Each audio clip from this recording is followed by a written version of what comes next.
Um jovem tem o poder de controlar qualquer pessoa apenas com um olhar, mas algo inesperado acontece. O que você faria com poderes assim? Olá, eu sou o Thales. Hoje irei explicar um filme japonês de 2014 chamado Monster. O filme começa com um jovem chamado Tatsuya de 5 anos que foi vendado por sua mãe a caminho de casa. Quando os dois estavam sozinhos em casa, o pai de Tatsuya chegou e começou a ser agressivo com eles. Quando ele fica cada vez mais agressivo, o Tatsuya tira a venda do rosto e revela que seus olhos estão brilhando. Acontece que o jovem nasceu com uma habilidade única de hipnotizar qualquer pessoa a quem ele olhe. Por causa desses seus poderes, o garoto foi chamado por seu próprio pai de monstro. Depois de tantos abusos, Tatsuya se cansou e decidiu se livrar de seu pai. O jovem então o faz quebrar seu próprio pescoço utilizando seus poderes. Ao ver isso, a mãe não consegue evitar e chora pela perda de seu marido. A mulher então começa a enxergar seu próprio filho como um monstro também. Ela toma a decisão mais difícil de sua vida. A mulher coloca a mão no pescoço de Tatsuya e decide tirar sua vida para que ele não machuque mais ninguém. Porém, Tatsuya descobre o que ela está tentando fazer e tira sua vida antes que ela faça algum mal a ele. Enquanto ele se afasta, vemos que sua mãe abre os olhos. 20 anos se passam e após o incidente, Tatsuya nunca mais voltou para casa. Com o tempo, ele mudou completamente. Agora ele hipnotiza pessoas e as faz até subtrair bancos para ele. O jovem nunca teve que trabalhar nenhum dia em sua vida por causa de seus poderes e também nunca foi pego por ninguém. Um dia, enquanto Tatsuya lia um livro que já lhe havia sido dado por sua mãe na infância, ele percebeu duas jovens gêmeas pedindo desesperadamente para a mãe delas comprar uma máscara para cada uma. Tatsuya então paralisou a todos no meio da feira e fez a mãe comprar as máscaras para as filhas. Ele também perguntou os nomes delas, mas não teve coragem de dizer seu próprio nome. Já faziam muitos anos desde que alguém falou seu nome pela última vez. Ali, perto da feira, um entregador chamado Shuichi estava descarregando um caminhão. Tatsuya percebeu isso e tentou usar seus poderes no homem, mas eles não funcionaram. Tatsuya ficou em choque, pois isso nunca tinha acontecido antes. Ele tenta hipnotizar o entregador várias vezes, mas Shuichi parece ser imune contra seus poderes. Uma hora, o homem entra no prédio onde seus amigos Akira e Bi estão entregando um pacote. Depois que acaba o trabalho, eles retornam pro veículo e conversam. Tatsuya aparece e usa a oportunidade para aplicar seus poderes nos outros dois. Os poderes funcionam como de costume, mas quando ele tenta usar em Shuichi, ele não consegue. Shuichi percebe que seus amigos estão congelados, mas antes que ele possa pensar em fazer alguma coisa, um caminhão em alta velocidade o atinge. Tatsuya então fica aliviado que Shuichi perdeu sua vida, já que ele não queria ninguém que conseguisse interferir com seus poderes. O jovem então volta para o seu apartamento luxuoso que comprou com o dinheiro que fez outras pessoas pegarem para ele. Mesmo sabendo que Shuichi perdeu a vida, a simples existência do homem cria medo e dúvida em Tatsuya. Nós também descobrimos que sua perna esquerda é uma prótese e é por isso que ele sempre anda mancando. O filme corta pro Shuichi sendo tratado em um hospital. Aparentemente ele conseguiu sobreviver. Shuichi então revela que nunca ficou doente nem mesmo resfriado em toda sua vida. A única vez que ele ficou hospitalizado em sua vida foi depois de um acidente de carro em sua infância. Depois de se recuperar em apenas 2 dias, Shuichi vai até a casa do homem que o atropelou.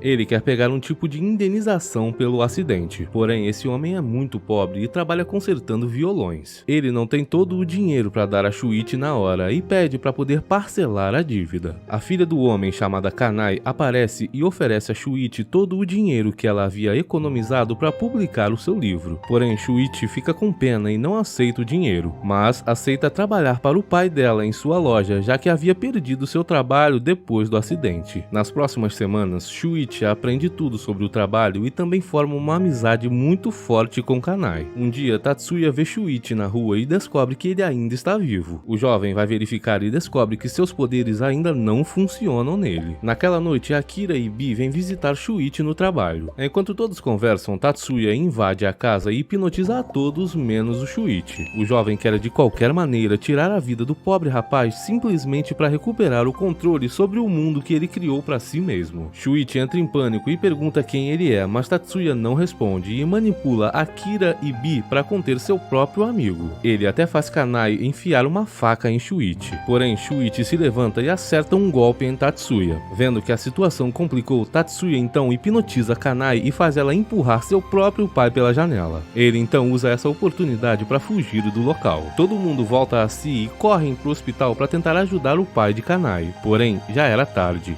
Ele havia perdido sua vida. As autoridades começam uma investigação e Shuichi conta tudo o que aconteceu. Porém, a história é muito difícil de ser acreditada, então eles apenas consideram Shuichi como alguém com problemas na cabeça. O detetive Shibamoto conhece Shuichi há muito tempo e é o único que confia nele. O filme então nos mostra uma cena de quando Shuichi ainda era um jovem. Acontece que ele sofreu um acidente de carro com seus pais e seu irmão mais novo. Todos perderam sua vida, menos ele, e até hoje ele se sente culpado por isso. Ele se sente do mesmo jeito por não ter sido capaz de salvar o pai de Kanai também. Shuichi também não contou para as autoridades que foi Kanai quem empurrou seu próprio pai. Ele sabia que isso destruiria o coração da jovem. Durante a noite ele encontra filmagens de todo o acontecido e mostra para seus amigos, que ficam em choque ao assistir as imagens. Antes que eles possam fazer alguma coisa, Tatsuya chega ao apartamento de novo, mas agora com dois homens que ele hipnotizou para descer o cacete em Shuichi. O Akira e o Bi sabem do que ele é capaz e rapidamente se escondem do lado de fora do apartamento para não serem pegos por ele. Com muita sorte, o Shuichi escapa desse ataque. Ele chutou algumas madeiras que acertaram os olhos de Tatsuya em cheio. O jovem então não conseguiu enxergar direito por alguns segundos. Eles acabam indo parar num canteiro de obras. Lá, Tatsuya hipnotiza dois homens para continuar descendo o cacete em Shuichi, porém as luzes de um caminhão acabam afetando seus olhos e Shuichi percebe que ele depende da visão para hipnotizar as pessoas. Usando essa informação, Shuichi de alguma maneira consegue fazer Tatsuya ser pego pelas autoridades. Na delegacia, Shuichi está sendo interrogado pelas autoridades enquanto Tatsuya está em outra sala com um pano preto em sua cabeça. Ele implora aos agentes para tirarem esse pano de sua cabeça. Os agentes não veem nada de estranho nisso e tiram o pano de sua cabeça. Tatsuya então os hipnotiza no mesmo instante. Depois disso, ele usa os dois homens para tentar tirar a vida de Shuichi, porém ele é rápido e consegue desviar de vários disparos. Infelizmente, uma hora Tatsuya consegue encurralar Shuichi, mas na hora de tirar a vida do rapaz, Tatsuya não consegue, já que ele nunca havia tirado a vida de ninguém com suas próprias mãos. Shuichi então se aproveita dessa situação e de alguma maneira consegue desligar as luzes. Isso consegue parar os poderes de Tatsuya e ele decide fugir dali. Shuichi corre atrás dele. Mesmo cansado depois de ter usado tanto seus poderes, Tatsuya ainda consegue hipnotizar uma multidão inteira e os faz atacar Shuichi. Finalmente, Tatsuya consegue eliminar Shuichi jogando um bloco de concreto com plantas em cima dele. Entretanto, quando Tatsuya vai embora, nós conseguimos ver Shuichi abrindo os olhos. As autoridades assistem às gravações do ocorrido e percebem que Shuichi estava falando a verdade o tempo todo. Eles deduzem que Shuichi e Tatsuya devem ter algum tipo de mutação que lhes garante superpoderes. Ao chegar em casa, Tatsuya vê um monte de agentes vasculhando suas coisas. Ele então os paralisa com seus poderes e decide pegar um livro e algum dinheiro para fugir. No entanto, durante esse processo, ele escuta pelo rádio de um deles que Shuichi está se recuperando no hospital. Tatsuya não consegue acreditar que não importa o que ele faça, ele nunca consegue tirar a vida de Shuichi. Só de raiva, então, ele faz todos os agentes tirarem suas próprias vidas. O detetive Shibamoto também estava no apartamento, mas ficou quietinho, se escondendo para não perder sua vida também. Na próxima cena, vemos Kanai se encontrando com a mãe de Tatsuya. A mulher diz que se arrependeu de não ter tirado a vida dele enquanto ele ainda era um jovem. A mulher também diz que quer conhecer Shuichi e pede a Kanai para avisar a ela quando encontrá-lo. Ao voltar para casa, Kanai encontra Shuichi esperando por ela e decide contar que encontrou a mãe de Tatsuya. Porém, o rapaz estava dormindo e ela decidiu não acordá-lo. Quando Shuichi acorda, Kanai está assistindo às filmagens do dia que seu pai perdeu a vida. A jovem fica com o coração partido ao descobrir que foi ela quem empurrou seu próprio pai pela janela. Enquanto isso, Tatsuya vai encontrar sua mãe para pedir perdão. Porém, ao chegar, ele descobre que era tudo uma armadilha e sua mãe havia chamado as autoridades. Depois de hipnotizar os agentes, Tatsuya pega um objeto letal e aponta contra sua mãe. Porém, ele não tem coragem suficiente para puxar o gatilho. Ao mesmo tempo, Shuichi liga para a mãe dele, mas Tatsuya atende o telefone no lugar dela. Ele então convida Shuichi para um confronto final em um auditório cheio de pessoas. Na manhã seguinte, o detetive chega na casa de Kanai, mas já era tarde demais. Shuichi já havia saído. O rapaz não queria pôr a vida de mais ninguém em risco, então ele não contou nada sobre o encontro com Tatsuya. O detetive também revela que a mãe de Tatsuya foi encontrada sem vida naquela manhã. No auditório, Tatsuya hipnotiza todo mundo e faz um homem pular do segundo andar. Ele não foi o único. Tatsuya faz várias outras pessoas pularem. Seu objetivo é fazer Shuichi achar que é o culpado pela perda de de todas essas vidas. Do nada, o detetive Shibamoto aparece atrás de Tatsuya e segura seu objeto letal atrás de sua cabeça. Ao ver isso, Shuichi corre para tentar ajudar de alguma forma. Porém, ao chegar lá, Tatsuya já havia ganhado controle sobre o detetive e o faz pular do segundo andar também. Shuichi não pode fazer nada além de observar. Enquanto ele está em choque, Tatsuya usa a oportunidade para sair pela porta de trás. Todos que estavam hipnotizados voltaram a si e viram os corpos no chão. Naturalmente, todos entraram em choque e decidiram sair correndo ao mesmo tempo, causando o maior caos. Isso dificulta a vida de Shuichi, ele não consegue correr atrás de Tatsuya. Enquanto isso, Kanai aparece no auditório com um objeto letal e aponta para Tatsuya, dizendo que a mãe dele havia perdido sua vida. Ela diz que ele é culpado por isso e o chama de monstro. Ele fica fora de si por causa dessa palavra, já que é a mesma que seu pai usava para ofendê-lo. Ele então hipnotiza Kanai e todos no auditório de novo, fazendo com que eles tentem pisotear Shuichi. Tatsuya então vai pro lado de fora com Kanai e é surpreendido por um monte de agentes. Entretanto, ele já havia previsto isso e se trocou de lugar com o corpo de alguém. Em seguida, ele hipnotizou todos os agentes e fez com que eles tirassem as vidas uns dos outros. Assim que ele achou que já estava seguro, Shuichi sai correndo de dentro do auditório. Shuichi diz a Tatsuya que os dois são monstros, mas mesmo assim as pessoas merecem viver. Ele tenta ficar de bem com Tatsuya, mas o jovem não quer isso. Ele toma controle do corpo de Kanai de novo e a faz descer as escadarias do auditório. Tatsuya quer fazê-la se jogar de lá, porém, ele muda de ideia no último instante. Em seguida, ele aponta um objeto letal contra Shuichi. Na mesma hora, o rapaz encontrou o livro de Tatsuya no chão. Ele diz que já leu o mesmo livro e pergunta qual é o nome de Tatsuya. O rapaz fica surpreso depois de perceber que Shuichi o entende de verdade. Entretanto, ele ficou fraco depois de ter usado muito seus poderes e cai para trás na escadaria. Shuichi consegue agarrá-lo no último instante, mas infelizmente os dois caem da escadaria. Na próxima cena, vemos Tatsuya amarrado com os olhos vendados e cercado por autoridades. Shuichi havia salvado sua vida durante a queda. O próprio Shuichi ainda está vivo também devido a seus poderes de recuperação. Na última cena, vemos Shuichi, Kanai, Akira e Bi vendendo os livros de Kanai para seus fãs.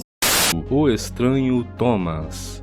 O filme começa contando a história do estranho Thomas. Ele nasceu em uma pequena cidade na Califórnia. Sua mãe é uma médium que foi internada em um hospital psiquiátrico porque as pessoas acreditavam que ela tinha uma doença mental. Thomas tem o mesmo poder de sua mãe. Entretanto, a fim de se proteger, Thomas esconde sua habilidade dos outros. Porém, Thomas não tem medo do que é capaz de fazer. Ele acha que seu poder é uma bênção e o usa para ajudar os espíritos de pessoas já sem vida. Um dia ele encontra o espírito de uma jovem que teve sua vida retirada. O espírito dela o leva a um carro estacionado na beira da estrada. Acontece que o motorista é quem tirou a vida dela. Thomas puxa a chave do carro e o homem tenta fugir, porém Thomas corre atrás dele. Ele bate no homem pela pobre garota. Aos olhos da maioria das pessoas, Thomas é um rapaz estranho que gosta de criar problemas, mas para os fantasmas inocentes, ele é alguém muito bondoso. Thomas sempre captura o culpado antes da polícia. Um detetive que conhece Thomas agradece por sua ajuda. Toda vez que Thomas pega alguém, o detetive inventa uma desculpa e dá um falso testemunho a fim de esconder os poderes do rapaz. Uma noite, Thomas tem um pesadelo. Ele é cercado por um monte de pessoas sem rosto com camisas de boliche e de repente alguém aparece e efetua disparos contra todos eles. Aquelas pessoas sem rosto pedem por ajuda e um deles carrega Thomas para casa. No dia seguinte, Thomas acorda em sua casa e acha que aquilo foi um presságio. Fantasmas não podem falar, então Thomas não sabe muito sobre os detalhes. Crescendo sem pais, Thomas vive uma vida simples. Ele é cozinheiro em um restaurante. Ele está em um relacionamento com uma garota com quem ele cresceu junto. Além dos espíritos dos humanos, Thomas também consegue ver criaturas malignas chamadas de Boldaks. Essas criaturas se alimentam de tragédias. Se eles se reunirem em algum lugar, significa que haverá um desastre. Há muito tempo, Thomas tinha um amigo que também era vidente e Boldaks perceberam que ele podia vê-los. As criaturas então possuíram um motorista e o atropelaram com um carro. Quando Thomas vê alguns Boldaks vagando pelo restaurante, ele se acalma e os observa sem ser percebido. Cada vez que um Boldak se aproxima de sua namorada, ele dá um jeito de distraí-lo. Logo, um Boldak suspeita dele e o encara de perto. Embora assustado, Thomas continua seu trabalho fingindo que não o vê. Mais e mais Bolducks se reúnem no restaurante. Thomas sabe que uma tragédia está para acontecer e muitas pessoas vão perder suas vidas. Ao sair do trabalho, ele quer seguir os Bolducks, mas é interrompido por uma amiga chamada Viola. Ela diz a Thomas que tem tido pesadelos e espera que ele possa ajudá-la. Ela também tem sonhado com pessoas sem rosto vestindo camisetas vermelhas de boliche. Ele não conta a verdade para ela, apenas pede que ela relaxe e diz que vai ficar tudo bem. Em seguida, Thomas continua a rastrear os Bolducks com seus poderes psíquicos. Segundo ele, um de seus poderes é ser atraído aleatoriamente até o problema. Ele chega ao shopping onde sua namorada trabalha. Ela sabe sobre os poderes dele e, embora ela não possa ver fantasmas, ela fica feliz em ajudar Thomas a coletar informações. Thomas percebe alguns Bolducks pairando sobre um homem de cabelo estranho. Thomas deu a esse homem o apelido de Bob Fungo. Bob sai do shopping com 2 potes de sorvete. Os Bolducks param de segui-lo e voltam para o inferno. De acordo com o que Thomas sabe sobre Bolducks, eles não vão embora até que todo o mal e tragédias terminem. Sentindo que algo de errado não está certo, Thomas segue Bob Fungo até uma casa fora da cidade. Quando Bob sai de casa, Thomas entra e é atraído por uma porta de madeira. O ressentimento que vem de trás dessa porta é tão forte que quase congela o ar. Thomas entra por essa porta e encontra uma passagem direto para o inferno. Sentindo o perigo, ele corre para fora da sala imediatamente e se esconde atrás de outra porta. Rapidamente, incontáveis Bolducks saem da sala através de uma passagem. Um vem atrás dele, mas Thomas prende a respiração e fica parado. Assim que eles vão embora, Thomas recebe uma ligação de sua namorada. Ele retorna para aquela sala que agora está normal. Na parede, Thomas vê muitas fotos e recortes de jornais sobre assassinatos. Através dos arquivos que ele encontra na sala, ele percebe que Bob está planejando um ataque amanhã. De repente, o cúmplice de Bob aparece fora da casa. Thomas escapa por uma janela antes de ser descoberto. A fim de impedir que o ataque aconteça, Thomas conta ao detetive o que encontrou na casa de Bob. O detetive confia nele e designa um novo policial para investigar imediatamente, pois os avisos de Thomas estão sempre certos. Mais tarde naquele dia, Thomas encontra sua namorada para jantar em uma igreja. Ele vê Bob vindo atrás deles com raiva, então ele fecha o portão e se esconde na sacristia com sua namorada. Bob invade a igreja, mas eles conseguem fugir. Enquanto fogem, Thomas e sua namorada informam ao detetive, esperando que ele possa ficar de olho em Bob. Mais tarde, Thomas chega a uma pista de boliche sendo guiado por seus poderes. O pessoal lá está usando as mesmas camisetas que as pessoas em seu sonho estavam usando. Ele liga para o detetive imediatamente e o detetive envia o policial Simon até lá. Simon não sabe que Thomas tem habilidades especiais e acha que é uma brincadeira. Sem escolha, Thomas ignora o policial. Eles então vão à casa de Viola e pedem a ela que se lembre de seu sonho. Ele vê uma cena bem fraca ao tocar o rosto dela, mas não consegue descobrir onde o ataque vai acontecer. O tempo está acabando. Thomas sugere que Viola saia da cidade imediatamente. Ao dirigir para casa, Thomas para no meio do caminho para acalmar sua namorada. Logo, eles ouvem uma mulher gritando. Thomas corre em direção a ela, mas quando a encontra, a mulher tem sua vida retirada por um homem careca, acidentalmente. O careca explica à polícia que viu a mulher ser perseguida e atacada por cachorros. Ele queria acertar os cachorros, mas acabou acertando a mulher por acidente. Esses cães pertenciam a Bob. Então, o detetive dá uma ordem para capturá-lo. Antes de sair, Thomas dá ao detetive um pingente de metal. Ele sonhou que vai acontecer um acidente com o detetive e o pingente pode protegê-lo. Thomas volta para casa e encontra uma arma no chão. Alguém tirou a vida de Bob a tiros e o colocou em sua banheira. Thomas percebe que alguém quer incriminá-lo pelo assassinato. Ele lembra o que aconteceu antes e descobre que aquele que o perseguia na igreja era o espírito de Bob, pois o homem está morto há um bom tempo. Thomas leva o corpo para uma prisão abandonada e o esconde em uma câmara de gás. No caminho de volta, ele vê centenas de Bolducks correndo pela cidade. Ele nunca viu tantas dessas criaturas juntas em sua vida. Enquanto isso, um assassino bate na porta do detetive e atira nele assim que o homem abre a porta. Felizmente, o detetive estava usando o pingente que Thomas o deu, então ele escapa da morte. Enquanto o detetive está no hospital, Thomas retorna para a casa de Bob e tenta encontrar mais informações sobre seus cúmplices no computador dor dele. O movimento na geladeira chama sua atenção e, para sua surpresa, ele encontra dentes, alguns dedos e uma caveira dentro dessa geladeira. Thomas vai chamar a polícia e, de repente, o espírito de Bob aparece e quer vingança. Thomas pula da janela e foge. A casa então explode, queimando todas as evidências. Thomas tem que encontrar mais evidências em outro lugar. Ele volta até o corpo de Bob e encontra uma tatuagem idêntica à de Simon, o policial. A tatuagem POD significa Prince of Darkness, ou